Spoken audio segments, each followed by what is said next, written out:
تو آپ کو پوری طرح کنٹرول اور صبر میں رہنا ہے. معلوم ہے 100% سامنے والا غلط ہے، پھر بھی خاموش، کوئی جھگڑا نہیں. ولا جدال فی الحج، اللہ نے فرمایا حج میں کوئی جھگڑا نہیں، بالکل نہیں، اس کا خیال رکھیں. چلیے بہت کم جگہ ہوتی ہے، صبر کر لیں، نمازوں کے وقت میں نمازیں پڑھ لیں. نماز کے سلسلے میں ایک مسئلہ بتا کر میں آگے بڑھتا ہوں. اگر آپ مکے میں 15 دن رہ گئے، کتنے دن؟ 15 دن رہ گئے، تو مینا، مزدلفہ، عرفات میں آپ 4 رکعت نماز پڑھیں گے. اگر آپ مکے میں 15 دن سے کم رہ گئے، 14، 13، 12، 10 دن، تو مینا، مزدلفہ، عرفات میں آپ 2 رکعت نمازیں پڑھیں گے. اسے اچھی طرح سے ذہن میں رکھ لیں. وہاں یہ مسئلہ ہوتا ہے کہ مختلف قسم کے، مختلف مسلکوں کے، مختلف علاقوں کے لوگ آئے ہوں گے حج کے لیے، اور کچھ لوگ اٹھ کر کہیں گے کہ میں امیر ہوں، آئی ایم دا باس. اس طرح کے کچھ لوگوں کا ذہن ہوتا ہے، ہوتے ہیں ہمیشہ.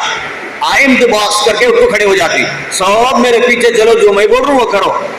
بالکل آپ نہ ان سے جھگڑے، نہ ان کے پیچھے چلے. آپ وہ اعمال کر لیں جو آپ کو بتایا گیا ہے، اسی سے لگے رہیں، اطمینان سے اپنے اعمال کر لیں. آپ کو مسلکوں کی لڑائی میں نہیں الجھنا ہے، نہ بحث کرنی ہے، کچھ نہیں. وہاں 4 رکعت کی نمازیں بھی چل رہی ہوں گی جماعت سے، 2 رکعت کی نمازیں بھی چل رہی ہوں گی. آپ اپنے حساب سے جہاں چاہے وہاں کھڑے ہو جائیں، کوئی پریشانی نہیں. نہ کسی کو سمجھانا ہے، نہ کسی سے لڑنا ہے. آپ کے ذہن میں ایک ہی بات ہونی چاہیے کہ میں حج کرنے آیا ہوں، مجھے اپنا فرض ادا کرنا ہے، اور یہ للہ، وَأَتِمُّ الْحَجَّ وَالْعُمْرَةَ لِلَّهِ، اللہ کے لیے کرنا ہے. اس لیے آیا ہوں، میں کر کے جاؤں گا، آپ کو اس میں لگ جانا ہے. کچھ لوگوں کا مزاج ہوتا ہے وہاں آپ کو اعمال کی طرف یہ کرو وہ کرو، نہیں کہ غلط ہو جاتا. آپ اطمینان سے سارے اعمال جو بتائے جا رہے ہیں کر لیں. کسی کا مسلک الگ ہے تو وہ معلوم کر لیتے ہیں اپنے علماء سے، مسئلہ الگ ہو جاتا ہے. آپ کو ان ٹینشن میں، ان پریشانیوں میں نہیں پھنسنا ہے.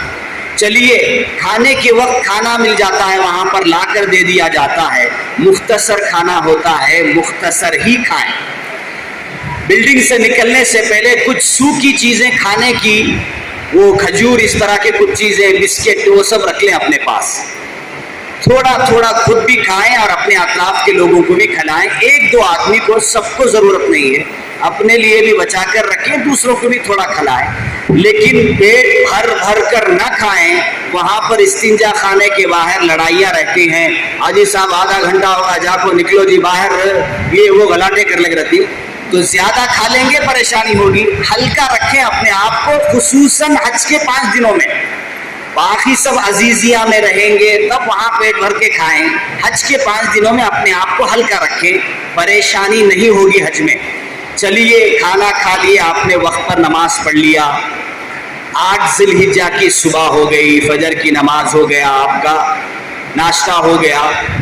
مینا کے میدان میں صرف آپ کو ٹہرنا ہے، عمل کوئی نہیں ہے، یعنی کوئی کام، خاص کام نہیں ہے. کھانے کے وقت میں کھا لیں، سونے کے وقت میں سو جائیں، دعاؤں میں مشغول رہیں. پورا حج کا سفر گھر سے نکل کر واپس آنے تک دعاؤں کا سفر ہے. دعائیں مانگتے رہیں، مانگتے رہیں، مانگتے رہیں. یاد نہیں آ رہا تو تھوڑی دیر بیٹھ کر یاد کر کے مانگے. دعاؤں کا سفر ہے. اندھیری رات کی دعاؤں سے بدل جاتی ہیں تقدیریں، ندامت کے یہ 2 آنسو خدا سے بات کرتے ہیں. دعاؤں کا سفر ہے. دعائیں مانگے، عبادتوں میں رہیں، کھانے کے وقت کھا لیں، کوئی عمل نہیں ہے. 8 ذی الحجہ کی شام تک، 8 ذی الحجہ کی شام کو معلم کی طرف سے آدمی آئے گا اور کہا جائے گا کہ اب جانا ہے عرفات کو. ٹھیک ہے، آپ مینا سے جائیں گے عرفات کو 8 ذی الحجہ کی رات. جس وقت بھی بلایا جائے چلے جائیں. کچھ لوگ کہیں گے کہ نہیں، 8 ذی الحجہ کی رات کو یہیں رہنا ہے، ضروری نہیں ہے.